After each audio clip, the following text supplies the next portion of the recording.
제2의 하빕이라 평가받는 UFC 최강 파이터 이슬람 마카체프. 현재 그는 16연승을 기록 중이며 라이트급에 이어 웰터급 챔피언까지 등극하면서 UFC의 새로운 역사를 쓰고 있습니다. 야, 도대체 누가 그를 막을 수 있을까요? 알면서도 막지 못하는 말 그대로 수비가 불가능한 레슬링과 심지어 상대의 멘탈을 털어버리는 지능적인 타격까지. 과연 마카체프의 무적 신화가 어디까지 이어질 수 있을지, 오늘은 이슬람 마카체프의 배경과 그가 어떻게 두 체급 챔피언이 되었는지, 또 그가 왜 이렇게 강한지 자세히 알아보도록 하겠습니다.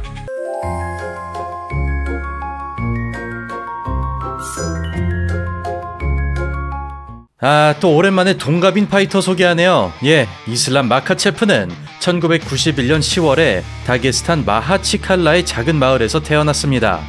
그는 다게스탄 꼬마들이 그렇듯이 7살 때부터 태권도를 시작했고 레슬링, 삼보, 산타 같은 무술을 배우거나 유소년 축구 선수로 활약하는 등 어렸을 때부터 자연스럽게 운동의 길을 걸었습니다. 또한 하빕 누르마고메도프와 같은 학교에 다녔던 마카체프는 하빕의 아버지 압둘마납에게 지도를 받게 되는데요.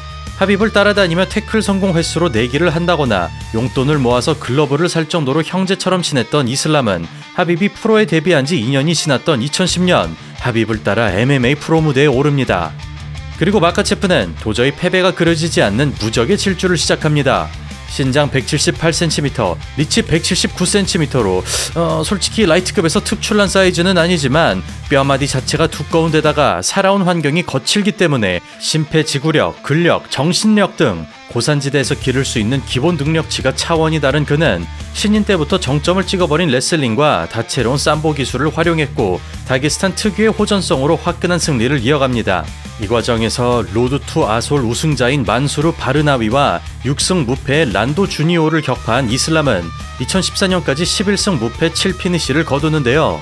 특히 트라이앵글 초크로만 4번이나 승리하면서 하단 태클에서 서브미션으로 이어지는 필승 공식을 완성합니다.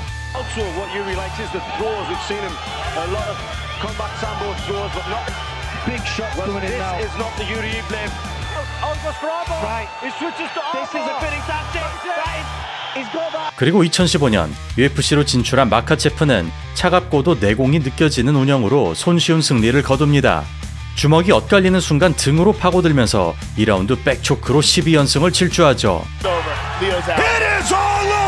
그리고 이어지는 상대는 27승 7패 15피니시의 안드리아누 마르틴스. 그라운드도 강력하지만 스탠딩이 터프한 선수인데요. 그런 싸움꾼을 맞이하여 오버핸드를 고집하던 이슬람이 5번째 오버핸드를 시도하자 그 순간 카운터가 장렬. 이 한 방으로 완벽히 승패가 결정되면서 프로 데뷔 5년 만에 처음으로 패배합니다.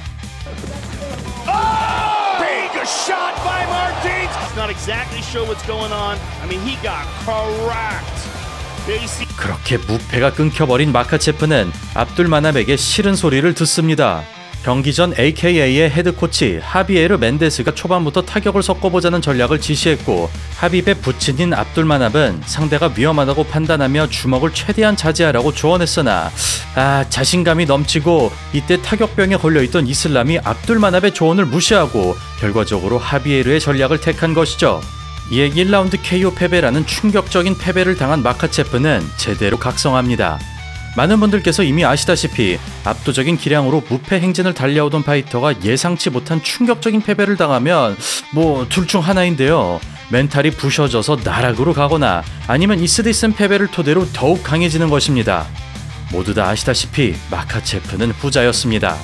그는 이때 패배 이후 훈련 방식, 상대 분석, 긴장 유지 노하우 등 격투기를 바라보는 자세를 180도 고쳤다고 합니다. 그리고 깜짝 놀라지 마십시오. UFC 두 번째 매치에서 당한 이 커리어 첫 패배가 10년이 지난 지금까지도 그의 유일한 패배입니다. UFC 역사상 가장 압도적인 챔피언이 되기 위한 예방주사를 이때 아주 제대로 맞았다고 이해하시면 될 것 같습니다. 자신을 돌아봤을 때 불필요하게 공격적이었다는 이슬람은 아드리아누전을 기점으로 킥 비중을 늘리기 시작. 펀치 압박에서 태클을 치는 게 아니라 킥으로 블락앤 카운터를 유도한 뒤 타이밍 태클을 활용하면서 보다 안정적이고도 지능적인 스타일로 변신합니다.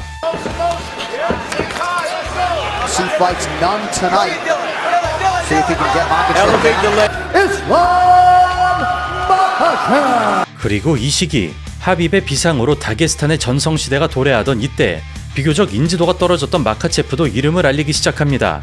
그는 하빕에게 판정 논란을 안겨줬던 글레이슨 티바우와 격돌하고 하빕조차 애를 먹었던 약물러 티바우를 57초 만에 작살냅니다. 그 뒤 카잔 존슨을 상대로 안발을 잡아낸 마카체프는 이제 막 UFC로 입성한 아르만 사루키안을 만나는데요. 두 선수 모두 현대 MMA의 수준을 잘할 수 있는 절정의 기량을 발휘하면서 처절한 스크램블 공방 끝에 마카체프가 승리합니다.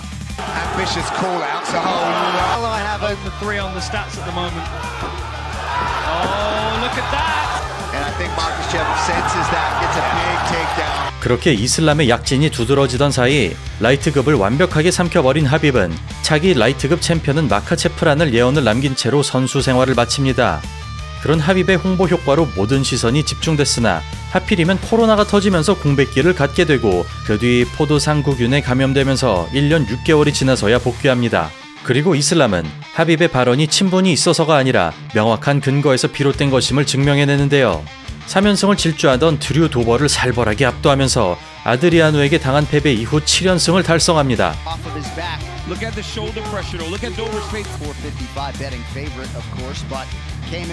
그리고 마카체프는 티아고 모이세스, 댄 후커, 바비 그린을 격파하면서 하빕의 빈자리를 단단하게 메꿔냅니다.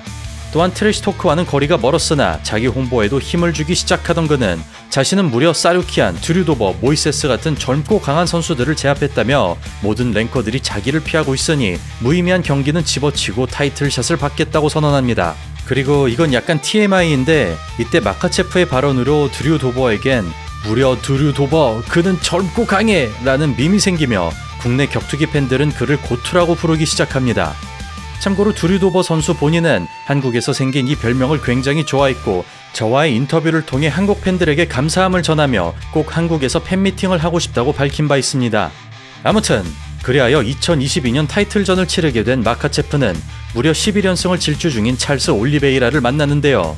특유의 업라이트 스탠스를 주먹으로 요격하던 이슬람은 순간 바디락을 내주지만 바위 같은 중심으로 클린치 공방을 압도하고 모두가 회피했던 그라운드로 들어가면서 올리베이라의 서브미션 캐치를 정면으로 돌파합니다.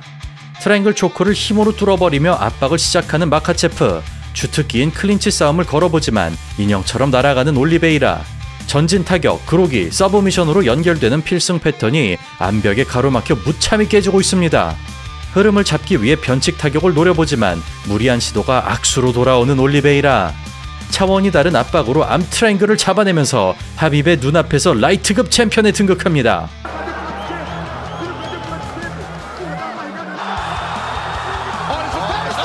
그리하여 하빕이 떠난 지 2년 만에 하빕의 예언을 현실로 만들어낸 마카체프는 호스트 하빕을 넘어 고트를 향해 한 걸음 딛습니다. 이미 올리베이라가 대부분의 도전자를 정리했기 때문에 패더급 챔피언 볼카노프스키와 슈퍼파이트를 치르게 된 그는 볼카노프스키만 2번 연속으로 잡아내면서 타이틀 2차 방어와 동시에 파운드 포 파운드 1위에 등극합니다.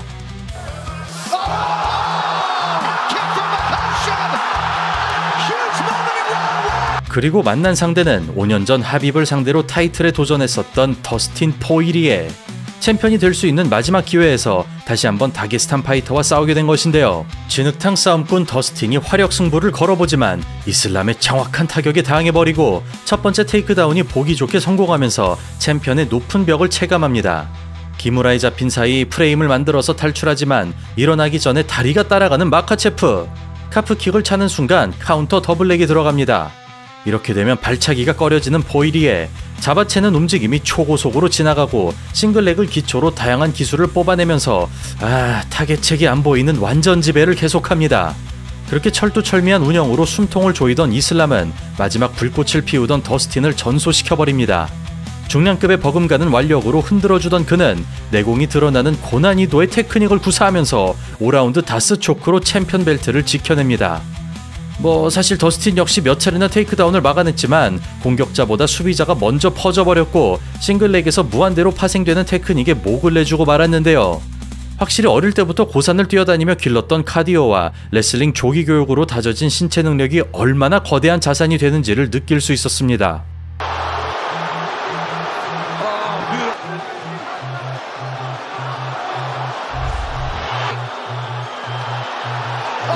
그리하여 타이틀 3차 방어와 동시에 14연승을 질주한 마카체프는 사루키안과의 2차전이 성사되지만 경기 전날 사루키안의 부상으로 모이카노를 만납니다.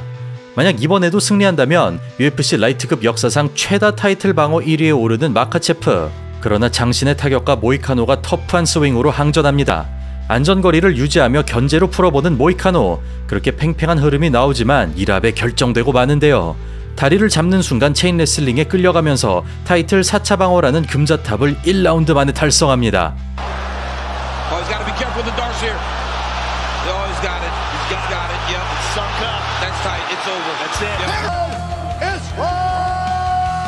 그렇게 BJ 펜, 프랭키 에드가, 벤 핸더슨, 하빕의 3차 방어를 깨버리고 라이트급 역사상 최고의 파이터로 등극한 마카체프는 이 시기 패더급 챔피언 토프리아가 마카체프를 불러내면서 라이벌 구도가 만들어지는 듯 싶었지만 때마침 훈련 파트너인 벨랄이 타이틀을 빼앗기자 타이틀을 반납하고 웰터급 월장을 선언합니다. 평소 체중이 80kg 초반으로 매 경기마다 10kg 이상씩 감량했다는 마카체프. 그는 라이트급에서의 퍼포먼스가 60%에 불과했다며 웰터급으로 올라가면 4라운드부터 진가가 발휘될 것이라 전망합니다. 그리하여 평소 체중 87kg을 맞추기 위해 식사량을 늘리고 근육 훈련에 집중했다는 마카체프는 검증 매치 없이 타이틀샷을 바로 받게 되지만 챔피언 마달레나에 대해 조금도 신경 쓰지 않는데요. 그는 마달레나의 타격이 뛰어나지만 본인의 기술을 믿는다며 챔피언에 오른 다음 우스만이나 션 브레이디와 붙겠다고 표명합니다. 그렇다면 리바운딩의 핵심인 레슬러가 웰터급에서도 위력을 보여줄 수 있을지 두 선수의 경기를 보겠습니다. 마지막 경기 이후 10개월밖에 지나지 않았지만 체격이 밀리기는커녕 상대보다 두꺼운 것처럼 느껴집니다. 사우스포를 들고 나온 마달레나, 뒷발 미들킥을 억제하고 압박을 넣겠다는 생각입니다. 처음으로 칼을 꺼내보는 마카체프, 싱글렉에서 니탭과 흡사한 방식으로 테이크다운을 거는데요. 상식적으로 한 팔 그립으로 바꾼다면 그 순간 다리를 빼내기 마련이지만 채는 힘이 워낙에 강력한 마카체프는 다리를 놔주지 않습니다. 심지어 테이크다운과 동시에 크로스페이스를 잡아내면서 테이크다운과 포지셔닝을 한 동작에 담아내는 마카체프. 목에다 팔을 끼워서 공간을 만드는 마달레나. 프레임 만들고 일어나지만 허리를 잡아 바디락으로 봉쇄합니다. 이 한 번의 공방으로 밑그림을 그려버린 마카체프. 남은 시간 동안 비슷한 장면이 반복될 것임을 암시하고 있는데요. 벌써부터 영혼이 탈출해버린 상황에서 바위 같은 마카체프는 묵묵히 작전을 수행합니다. 이어지는 2라운드. 오소독스로 바꾼 마달레나가 미들킥을 날려보지만 기다렸다는 듯이 킥캐치가 들어옵니다. 가뜩이나 카드가 부족한 상황에서 무기가 점점 줄어드는 마달레나. 허리 후리기를 노려보지만 중심이 인간이 아닌 이슬람이 언더훅을 잡아놓고 오히려 찌그러뜨리기에 성공합니다. 굴욕적인 포지션에서 허우적대는 마달레나. 얼굴을 들어보지만 왼팔 하나로만 상체를 제압하고 비슷한 장면들이 끊임없이 반복되는 상황에서 컨디션이 올라온 마카체프가 일정한 리듬으로 잠식합니다. 킥캐치 부담이 있기 때문에 동작에서 망설임이 묻어나는 마달레나. 머리가 내려오자 하이킥을 꽂아주는 마카체프. 야, 순간 판단력이 진짜 전성기 시절 효도로를 보는 것 같았습니다. 이어지는 4라운드. 높낮이를 속여보지만 그때마다 발차기가 들어옵니다. 이렇게 되면 숙이기가 부담스러운 마달레나. 머리가 내려가면 헤드킥에 노출되기 때문에 연타를 치고 싶어도 타이밍을 잡을 수가 없습니다. 카프킥으로 대치구도를 잘라먹는 마카체프. 지속적으로 타격을 깔아주자 높은 가드의 시야를 놓쳐버리고 이 틈에 하단 태클이 장렬하면서 도저히 눈뜨고 볼 수 없는 처참한 양상으로 전개됩니다. 그렇게 스탠딩부터 그라운드까지 압살하던 마카체프는 공언한 대로 100%의 퍼포먼스를 보여줍니다. 벨랄의 레슬링도 격파했던 마달레나를 건드리면 넘어가는 풍선처럼 다뤄버리고 해설이 무의미할 정도로 비슷한 장면을 연출하면서 커리어를 통틀어 가장 압도적인 기량으로 승리합니다. 그 결과 하빕도 하지 못한 두 체급 챔피언에 등극한 마카체프. 승자 예측이 5대5로 나올 만큼 박빙이 예상됐으나 2025년 최고의 미스매치가 나오고 말았는데요. 물론 웰터급에는 거대한 선수들이 득실되지만 이 정도의 기량이라면 누가 오더라도 해볼 만할 것 같습니다.